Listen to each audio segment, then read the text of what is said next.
อยากเรียนโตแล้วก็อยากเฮ็ดเวียกอย่างนั้นถ้าแบบมีโอกาสก็อยากไปเจนกับพิมพ์ก็คิดว่าเคยลมกันแล้วว่าไปเฮ็ดเวียกอยู่ฝั่งไทยแต่ยังบ่ฮู้ว่า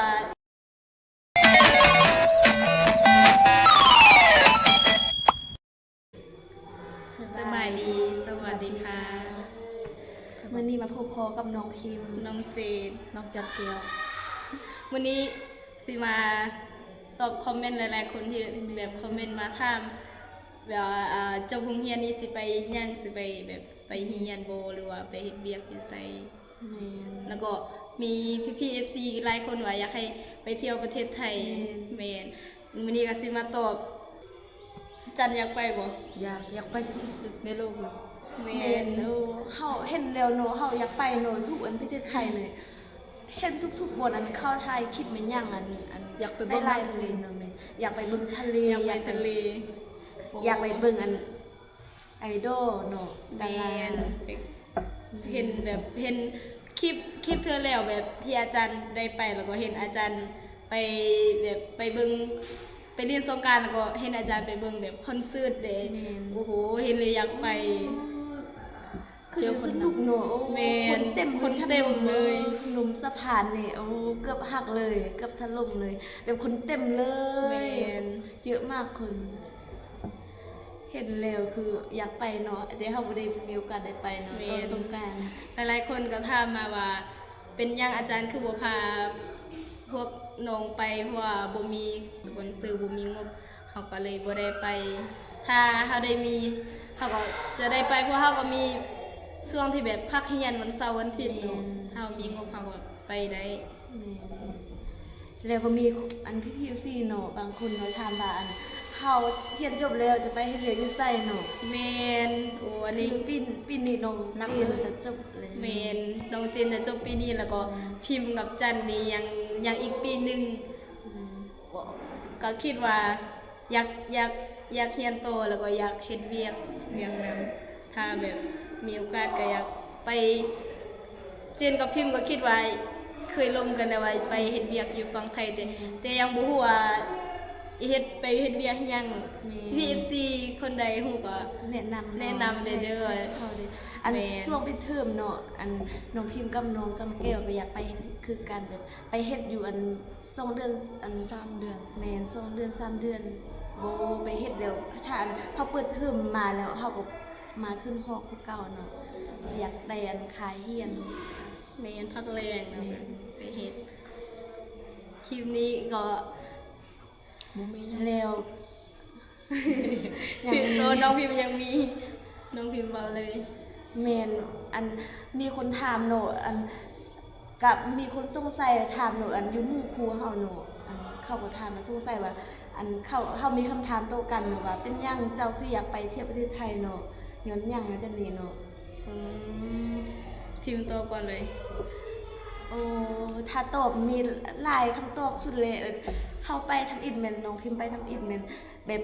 ไปแล้วก็เบิ่งอันถนนหนทางก่อนเลยแบบมันสะอาดบ่มีขี้เหงื่อหยังเลยแบบบ่มีขี้ฝุ่นหยังเลยแบบ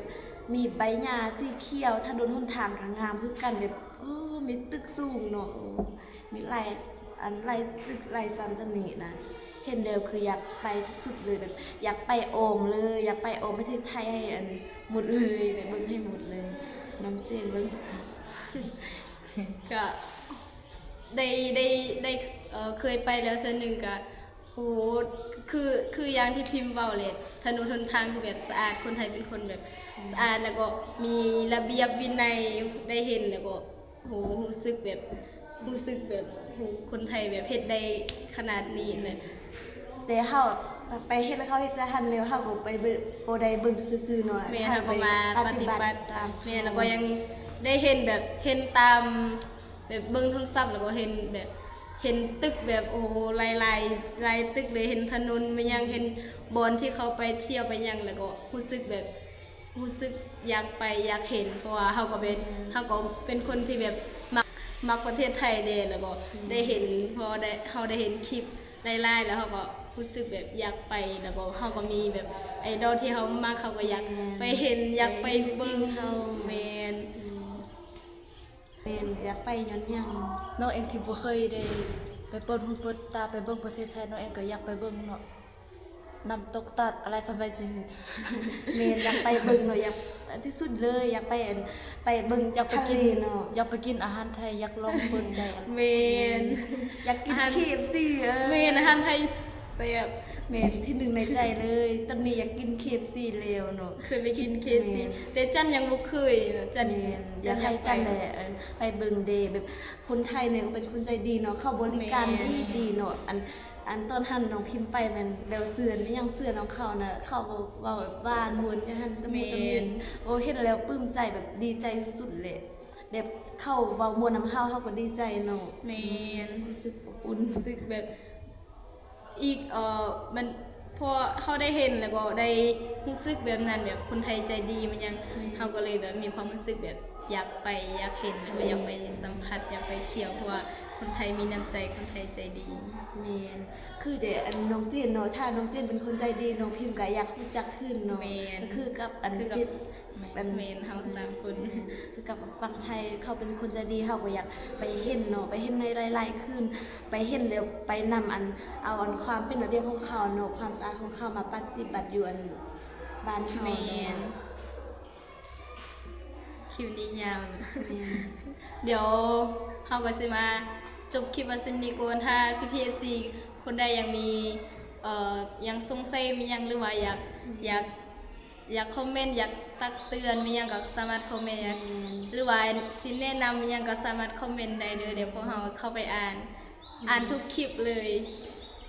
แม่นเดี๋ยวอันคลิปหน้าเดี๋ยวครูโอระดาว่าจะพาเฮาไปอันเข็มโคงไปเก็บผักมันยังโอ้ดีใจสุ ดี ลย ใจเพราะว่า บ่ค เขา ยไป แมนแคมป์คลองเขาเคยไปแต่ปีแล้วเนาะปีนี้เขาบ่ได้ไปแล้วก็อีกอย่างมันก็มอฟังไทยเพราะว่าฟังหันจะเป็นฟังไทยแล้วก็ อย่าง ฟัง มันยังคิด ฟั ว่าง ต้นเฮาไปเก็บโพยเนาะต้นเฮาปิดซื้อ แม อัน น คือมันแล้วเฮาไปอื่นเนาะแล้ว โอ้อันนั้น คิด ตอน ฮอด ได้2 ปีแล้วเนาะ แม่คิดฮอดคนอันคิดฮอดพี่ซีจนอันตะโกนเลย แม่ ไปเงียนจังหันเขาได้ยินบ่ได้ยินจักฮู้ แมนก็คลิปนี้ก็จบคลิปไว้สนี้ก่อนก็ฝากทุกคนกดไลค์กดแชร์ฝากติดตามพวกเขาเป็นกำลังใจให้พวกเขาได้เด้อ และก็ขอบคุณเนาะอันขอบใจเนาะอันที่คอมเมนต์ให้อันกำลังใจพวกเขาเนาะเดี๋ยวพวกเขาจะตั้งใจคิดคลิปต่อไป แมนแล้วก็ฝากจันเด้อจัน Support แก้ว ซัพพอร์ตเด้อจันถ้าก็มาเข้าคลิป แม่น ครั้งแรกว่าจัน แม่น นี่ก็ฝากทุกคนเอ็นดูฝากคอมเมนต์บอกอันใดที่จันยังบ่ฮู้ก็ฝากบอกได้แล้วก็บอกน้องพิมพ์กับน้องเจนเด้ออันนี้ก็ยังบ่ฮู้คือกัน ยังบ่ได้ข้อมาถือว่า แมนก็ฝาก ข้างๆ คนตำหนิที่เตือน ได้แม่น แม่น ตักเตือนพวกเขาได้ เดี๋ยวเขาจะนำไปโน้ตนำไป นำไปใส่ นำไปใส่เนาะ ก็คลิปนี้จบคลิปไว้สำหรับการสบายดี สวัสดีค่ะ